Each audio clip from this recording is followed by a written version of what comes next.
Yo les BG, c'est AD10, j'espère que vous allez bien, moi ça va super. Aujourd'hui, on se retrouve pour une nouvelle vidéo, tout simplement je vais faire mes pronostics pour les demi-finales de cette Coupe du Monde des clubs.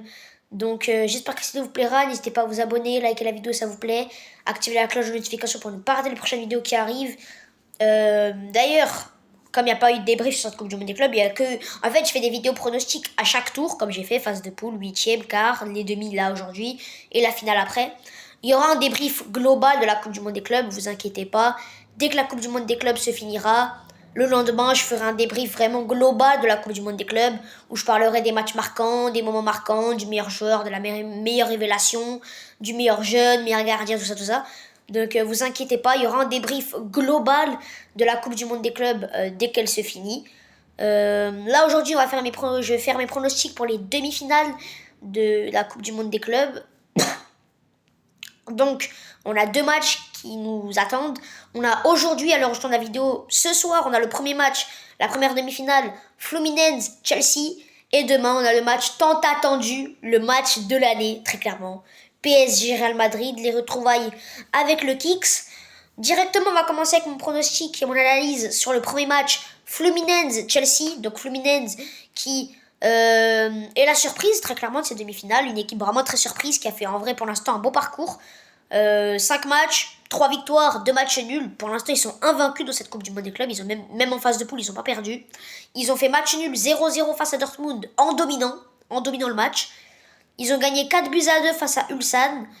Ils ont fait match nul 0-0 face au Mamelodi Sundowns. Ils ont gagné 2-0 face à l'Inter Milan, en méritant leur victoire en plus.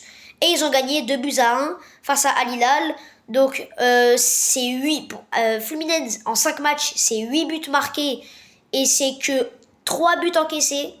Donc, ils ont vraiment une très belle défense, une très grosse défense. Ils ont vraiment une grosse défense. Ils se prennent très peu de buts, même contre des grosses équipes comme l'Inter ou même Dortmund. Ils se sont pas pris de buts. Ils se prennent très peu de buts. Ils ont vraiment une bonne défense. En attaque, des fois, ça peut être un peu plus compliqué, mais ils arrivent souvent à être efficaces. Et c'est ça la qualité c'est de la force de cette équipe. Et ce qui fait qu'ils sont en demi-finale et qu'ils ont réussi à passer contre l'Inter et Al Hilal, c'est parce que c'est une équipe qui est très bonne défensivement, qui arrive toujours à rester bien en place, bien en bloc, avec notamment Thiago Silva qui va réussir à ramener cette expérience, cette grinta, cette défense. Donc la défense est toujours très bien en bloc, très bien placée. Et ils arrivent toujours à très bien défendre, à se prendre très peu de buts. Et ils vont jouer en contre-attaque. Et les contre-attaques, ils vont très souvent très bien les exploiter. Donc c'est vraiment ça, c'est la force de cette équipe. C'est vraiment, ils ont une très belle défense. Et en contre-attaque, ils sont très efficaces.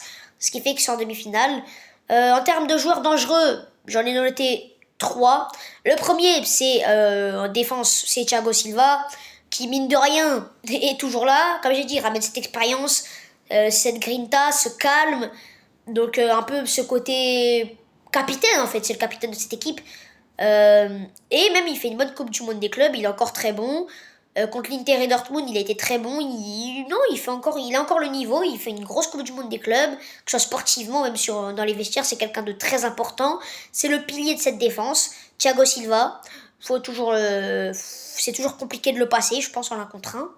Au milieu de terrain, je dirais que le joueur dangereux, pour moi, ce serait Martinelli, donc le joueur de Fluminense, le milieu de terrain un peu registre à box-to-box.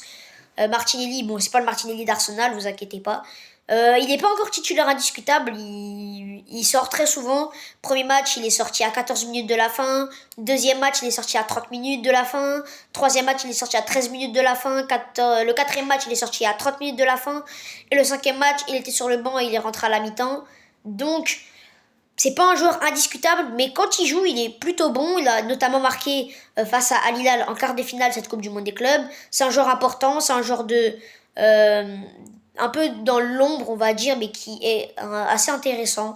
Même si bon, je dirais que la faiblesse est surtout le milieu de terrain, parce qu'en vrai, ils ont une bonne défense avec Thiago Silva et même René en latéral gauche.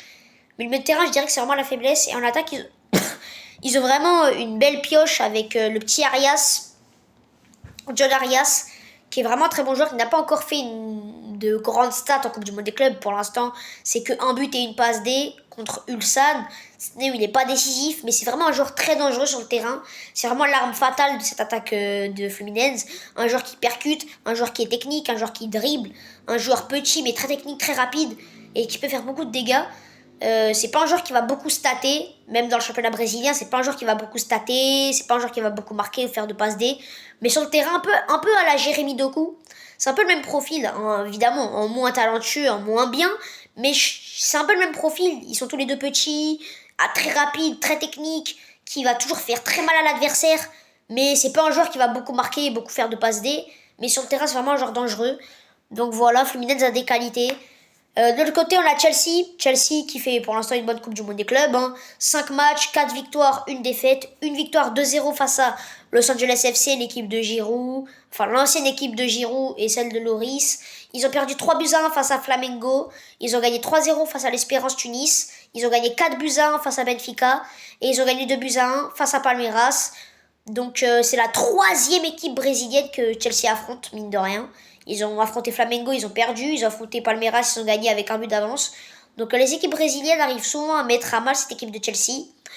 Mais là, Chelsea a quand même eu pas mal de recrues. Il y a déjà 3 recrues. Rien que pour cette Coupe du Monde des clubs, il y a eu 3 recrues déjà. Il y a eu Liam Delap qui a déjà marqué son premier but à Chelsea dans cette Coupe du Monde des clubs. Qui est arrivé. Il y a Joao Pedro qui va peut-être être titulaire sur ce match, qui est arrivé à 5 jours, qui est déjà rentré en cours de jeu face à Palmeiras. Il va sûrement encore jouer. Et Jamie Gittens, qui est arrivé il y a 3 jours, et qui va sûrement être dans le groupe aussi. Donc Chelsea pourra compter sur ses recrues pour jouer ce match.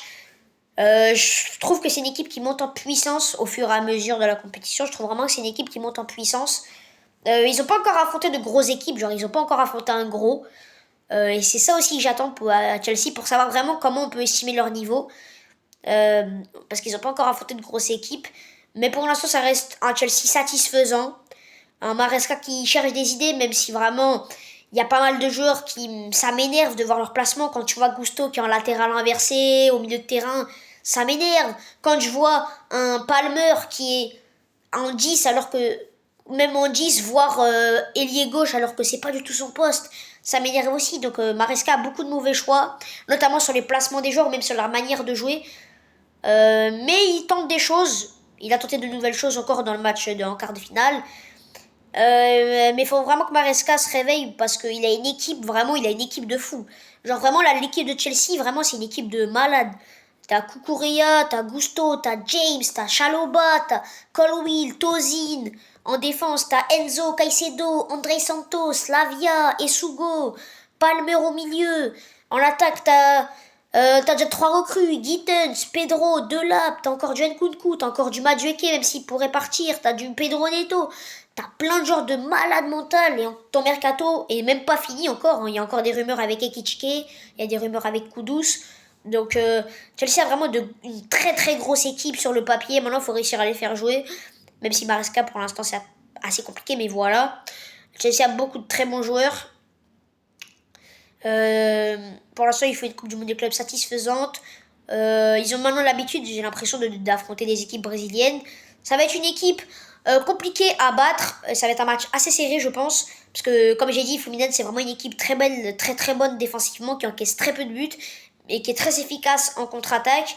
Donc c'est une équipe qui peut te punir très très rapidement, un peu dans le style de l'Atlético Madrid, mais en moins bien. Mais Chelsea, offensivement, parce que, ok, Fluminense, défensivement c'est très fort, mais ils n'ont pas encore affronté des attaques de fou. Genre l'attaque de Dortmund, il n'y avait que Guirassy qui était dangereux, mais c'est un 9, il était tout seul. À l'Inter, il n'y avait même pas Thuram parce qu'il était blessé, il n'y avait que Lautaro Martinez. Là, ils vont vraiment affronter 4 attaquants de fou. Je pense que l'attaque titulaire, ça va être sûrement Palmer, Joao Pedro, Pedro Neto et Delap. Et ces 4 attaquants ultra dangereux. T'as Delap en numéro 9, t'as Delap qui est très bon numéro 9, un peu dans le style d'Erling Haaland. T'as Pedro Neto qui fait pour l'instant une très très grosse Coupe du Monde des clubs à gauche, qui va ramener cette percussion et cette technique. À droite, t'auras Cole Palmer, le playmaker de cette équipe. Est-ce qu'il a vraiment besoin de présenter Palmer? Non. En plus, là, il a repris confiance vu qu'il a marqué en quart de finale et qu'il a sorti un top match en quart de finale face à Palmeiras, Cole Palmer. Et en 10, du coup, t'aurais Joao Pedro, qui je pense pourrait être titulaire, c'est son rôle. Donc vraiment, Chelsea a vraiment une attaque de malade. Ils ont un milieu de fou aussi avec André Santos, Enzo Fernandez et Caicedo et tout. Non, ils ont une équipe de fou. Donc je vois Chelsea quand même gagner. Je vois Chelsea se qualifier. Et si je dois faire un pronostic sur le score, je dirais victoire 2-0 de Chelsea. 2-0 avec un but de Cole Palmer et un but de Delap. Voilà mon pronostic pour le match Chelsea-Fluminense. Maintenant, on passe au match tant attendu. Un match, l'un des matchs les plus attendus de la saison. Ce fameux PSG-Real Madrid. Bah ouais. Un match attendu par beaucoup. Un match où on va retrouver Kylian Mbappé. Mbappé va enfin nous affronter après son départ. J'ai très hâte. C'est un match en termes de niveau exceptionnel, en termes de storytelling exceptionnel. Mbappé de retour face à son ancien club. Son premier match face à son ancien club, le PSG. Donc j'ai très hâte. A priori, Mbappé ne pourrait être pas titulaire parce que il n'est pas encore à 100% de ses capacités. Donc il pourrait être sur le banc et rentrer en cours de jeu comme contre Dortmund et la Juventus. De toute façon, on en parlera après parce que je dirais mes compositions probables et les compositions que j'aimerais sur les deux équipes tout à l'heure. Là, d'abord, on va dire d'abord les scores de chaque équipe. Donc le PSG, ils ont gagné leur premier match face à l'Atlético Madrid 4-0. Ils ont perdu le deuxième match face à Botafogo 1-0. Ils ont gagné face à Seattle 2-0. Ils ont gagné face à l'Inter Miami 4-0 en huitième de finale. Et ils ont gagné face au Bayern Munich 2-0 à 9 contre 11. Même à 9 contre 12 hein, avec l'arbitre qui était côté Bayern. Ce match contre le Bayern était vraiment exceptionnel côté parisien. Donc voilà. Du côté du Real Madrid, le Real Madrid a fait match nul dans son premier match face à Al Hilal 1 partout. Ils ont gagné face à Pachuca 3-1 à 10 contre 11 quand même. Ils ont gagné face à Salzbourg 3-0. Ils ont gagné face à la Juventus 1-0 et face à Dortmund en quart de finale 3-2 où ils se sont fait peur dans le temps additionnel, où notamment ils se sont pris 2 buts dans le temps additionnel, mais ils ont quand même réussi à se qualifier. Le Real Madrid, le PSG reste à son niveau. Ils restent à leur niveau, exceptionnel. On l'a encore vu contre le Bayern. Cette équipe est imbattable. Même quand elle est dans le mal, cette équipe est imbattable. C'est exceptionnel.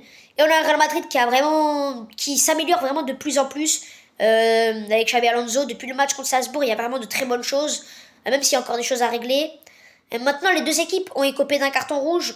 Lucas Hernandez n'est pas là pour le PSG, mais surtout Pacho n'est pas là pour le PSG. Et Huysen est pas là pour le Real Madrid. Même si je pense que l'absence d'Huysen sera quand même plus importante parce que, même comme j'ai entendu dans la vidéo de l'immigré parisien avec Riles dans leur vidéo pronostic, c'est vrai que Riles a dit un truc intéressant. C'est que Pacho est suspendu, ok, le PSG va être handicapé parce que le PSG est largement meilleur avec Pacho. Pacho ramène cet équilibre défensif. Pacho est le meilleur défenseur central de cette équipe. Pacho ramène un équipe défensif et le sauveur de cette équipe très souvent. Donc sans Pacho, Paris sera évidemment beaucoup moins fort.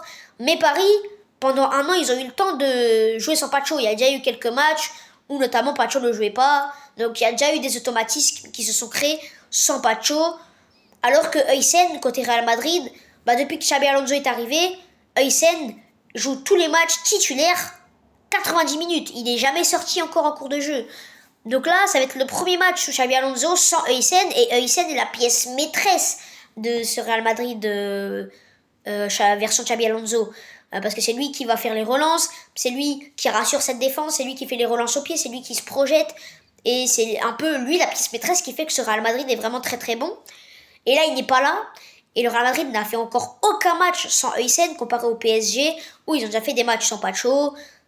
Donc, l'absence d'Huysen va être un vrai handicap pour le Real Madrid. C'est vraiment peut-être le joueur qui peut-être fallait le moins qu'il soit suspendu, parce qu'encore il y a d'autres joueurs qui étaient remplaçables. Par exemple, Alexander Arnold, il y aurait eu des options. Ils auraient pu mettre Valverde à droite.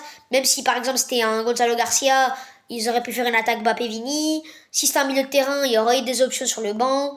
Mais là, c'est vraiment le joueur qu'il fallait pas. Mais voilà. Du coup, 2 grosses absences de chaque côté. Le Real Madrid qui montre des bonnes choses pour l'instant sur cette Coupe du Monde des clubs. Mais le PSG reste favori quand même. On va pas se mentir. Maintenant, on va parler d'abord des joueurs dangereux. Donc 3 joueurs dangereux pour chaque équipe. Bon, c'est compliqué de vraiment dire des joueurs dangereux parce que tout le monde est dangereux dans ces équipes-là. Mais si on doit en choisir 3 pour chaque ligne, je dirais qu'en défense, le joueur dangereux côté parisien, je dirais Hakimi. parce que il est trop fort, tout simplement. Défensivement, c'est propre. Offensivement, c'est exceptionnel. On l'a encore vu contre le Bayern, l'action qu'il fait pour la passe D pour Ousmane Dembélé, c'est une dinguerie. Hakimi est beaucoup trop fort, infatigable. Qu'il aille chercher son top 2 Ballon d'Or. Il mérite très clairement d'être deuxième au Ballon d'Or. Et voire Ballon d'Or, mais bon, voilà, il y a Ousmane. Donc Hakimi, pour moi, le joueur le plus dangereux en défense, même si Nuno Mendes et Marquinhos aussi sont des très bons joueurs. Mais je mettrai Hakimi. Au milieu de terrain, je mettrais João Neves, même si Vitinha est un joueur très dangereux aussi, mais João Neves, c'est vraiment un milieu de terrain qui bataille, un milieu de terrain très technique, qui peut marquer des buts, qui peut faire des passes D. Hein. Cette saison, ses stats en parlent pour lui. Hein. 7 buts, 10 passes D. Mais c'est vraiment un joueur qui va batailler, un joueur qui va toujours chercher à récupérer le ballon, un chien de garde très important dans ce milieu de terrain. Vraiment un joueur dans l'ombre de bataille, mais vraiment très fort, João Neves, très complet. Donc João Neves au milieu.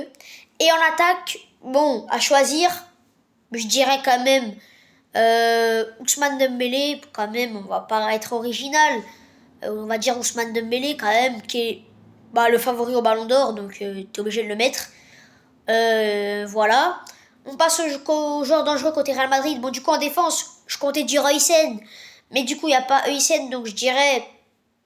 Allez, je dirais Trent Alexander-Arnold, parce que même si sa Coupe du Monde des clubs, pour l'instant, n'est pas folle, ses débuts avec le Real sont pas fameux.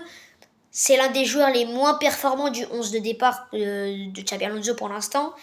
Pour l'instant, il fait pas des débuts de fou, mais on sait qu'offensivement, sur un centre, une passe, un centre, Alexander Arnold peut faire des merveilles. Même mine de rien, même s'il fait pas de très bons débuts, il a quand même déjà 2 passes D dans cette Coupe du Monde des clubs. Donc je mettrai Alexander Arnold. Au milieu de terrain, je dirais Arda Güler. Arda Güler qui s'est vraiment révélé dans ce poste un peu de régista au milieu de terrain. Par exemple, Vitinha fait ce rôle au PSG, Pedri fait ce rôle au Barça. Arda Güler, j'ai l'impression qu'il fait un peu le même rôle au Real Madrid, un peu plus reculé dans le milieu, genre dans le 3-5-2 de Xabi Alonso. Il est dans le milieu à 3 et c'est un peu le métronome, celui qui va distribuer les caviars, celui qui va faire tourner le ballon, celui qui organise le jeu, et ça lui va comme un gant. C'est vraiment ce rôle-là lui va à merveille. Ancelotti lui mettait à droite. Là, vraiment, il est beaucoup trop fort dans ce rôle de métronome, d'organisateur de jeu. Il est vraiment trop fort. Donc Arda Güler, genre dangereux au milieu de terrain. Et en attaque, on aurait tendance à dire Kylian Mbappé, évidemment, c'est son ancien club. Donc Mbappé, de toute façon, Mbappé même à 100%, même 100% ou pas 100%, même à 50%, Mbappé restera dangereux. Parce que sur une action, sur une frappe, sur un dribble, une passe peut faire gagner son équipe. Ça reste Mbappé. Mais moi, je mettrais plus Gonzalo Garcia en espérant qu'il soit titulaire. Gonzalo Garcia, parce que sa qualité principale, c'est le pressing et les têtes. Et là, côté parisien, c'est les deux faiblesses, j'ai envie de dire. Parce que Gonzalo Garcia est très bon de la tête. Il a déjà mis beaucoup de buts de la tête. Hein. Il a mis un but contre la Juventus de la tête. Il est très bon dans les duels aériens. Et nous, côté parisien, les duels aériens, c'est la plus grande faiblesse du PSG. Donc déjà, ça, c'est quand même chaud. Et le deuxième point fort de Gonzalo Garcia, c'est vraiment il bataille et il presse. C'est vraiment quelqu'un qui presse beaucoup. Alors que, côté PSG, on a des défenseurs qui peuvent paniquer sous pression. Marquinhos, Beraldo, c'est pas des défenseurs très rassurants sous pression. Donc Gonzalo Garcia, s'il les presse, il peut récupérer un ballon et ça peut faire un but pour le Real. Donc Gonzalo Garcia, je dirais le joueur le plus dangereux en attaque côté Real Madrid, même si Mbappé reste très dangereux. Et même Vinicius en vrai de vrai. Maintenant, je vais dire les compositions que j'aimerais voir pour les deux équipes dans l'idéal. Côté PSG, la composition de base, Donnarumma dans les cages, défense Marquinhos, Beraldo, Hakimi, Nuno Mendes en défense, milieu de terrain Vitinha, Fabian Ruiz, João Neves, et en attaque, Désiré Doué à droite, Kvaratskhelia à gauche, et moi même pas, moi je ferais un autre truc, je mettrais Barcola à droite, Kvaratskhelia à gauche et Dembélé devant. J'enlèverai Désiré Doué parce que le Real Madrid c'est une équipe qui joue haut. De toute façon, il y a une concurrence entre Désiré Doué et Barcola, même si Kvara n'est pas indiscutable. Mais je trouve que Kvara est trop important dans le système de Luis Enrique. Donc c'est vraiment une concurrence entre Doué et Barcola. Et le Real Madrid, c'est une équipe qui joue très haut. C'est une équipe qui va jouer haut sur le terrain. C'est une équipe qui laisse beaucoup d'espace dans son dos. Et dans ce rôle-là de déborder dans le dos des adversaires, Barcola est largement meilleur que Doué. Barcola, c'est vraiment un joueur qui dévore les espaces, un joueur rapide, technique, qui peut aller en face à face parce qu'il est très très rapide. Alors que Doué, c'est plus un joueur efficace contre des blocs bas. Parce que Doué, c'est un joueur technique qui peut, sur une passe, un dribble, une frappe, te débloquer la situation, comme on l'a vu contre le Bayern Munich. Mais là, le Real Madrid, c'est une équipe qui va surtout jouer haut. Donc, c'est une équipe qui va laisser des espaces dans le dos, je pense. Et dans ce rôle-là, Barcola serait meilleur. Donc, je mettrais Barcola, mais si Doué est titulaire, je serais content aussi. De toute façon, on a des attaquants de fou. Donc, du coup, je mettrais Barcola à droite, Vara à gauche et Dembélé devant, en espérant qu'il soit titulaire après ces 2 entrées en jeu. Côté Real Madrid, Courtois dans les cages, défense centrale, Asensio Rudiger, du coup avec l'absence de Hysén. Alexander Arnold à droite, Fran Garcia à gauche qui fait une top Coupe du Monde des clubs. Au milieu de terrain, Tchouaméni, Arda Güler et Bellingham. Un milieu exceptionnel. En vrai, même pas. Moi, je ferais même un milieu de terrain, Tchouaméni, Arda Güler et Valverde. Ouais, moi, je ferais ça. Valverde, Arda Güler, Tchouaméni dans le milieu à 3. Ah ouais, mais c'est un 4-3-3. Ah ouais, non, différent. On va faire un 4-4 de losange, au pire, voilà, on va faire un 4-4 de losange avec Courtois dans les cages, parce que du coup, je suis obligé de changer le dispositif, vu qu'il n'y a pas Hysén, donc 4-4 de losange, Courtois dans les cages, Asensio Rudiger, Arnold, Fran Garcia en défense, milieu de terrain, Tchouaméni en sentinelle, avec Arda Güler et Valverde dans le rôle de box-to-box technicien, Arda Güler dans le rôle de régista, Valverde dans le rôle de box-to-box, Bellingham en numéro 10, et en attaque, Gonzalo Garcia, Mbappé. J'ai mis Vinicius sur le banc parce qu'il fait pour l'instant une Coupe du Monde des clubs ratée. Il a réussi un match sur les 5 qu'il a joué. Donc pour moi, Vinicius ne doit pas être titulaire face au Real Madrid. Pour moi, Gonzalo Garcia doit être un titulaire indiscutable parce qu'il fait une top Coupe du Monde des clubs. Et pour moi, après, c'est une concurrence entre Mbappé et Vinicius. Et Vinicius, pour l'instant, fait une Coupe du Monde de club ratée, alors que Mbappé, il vient de marquer contre Dortmund. Donc, pour moi, Mbappé doit être titulaire. En plus, face au PSG, ce serait beau quand même. Ce serait dommage qu'il soit sur le banc. Donc voilà. Maintenant, on va passer au pronostic.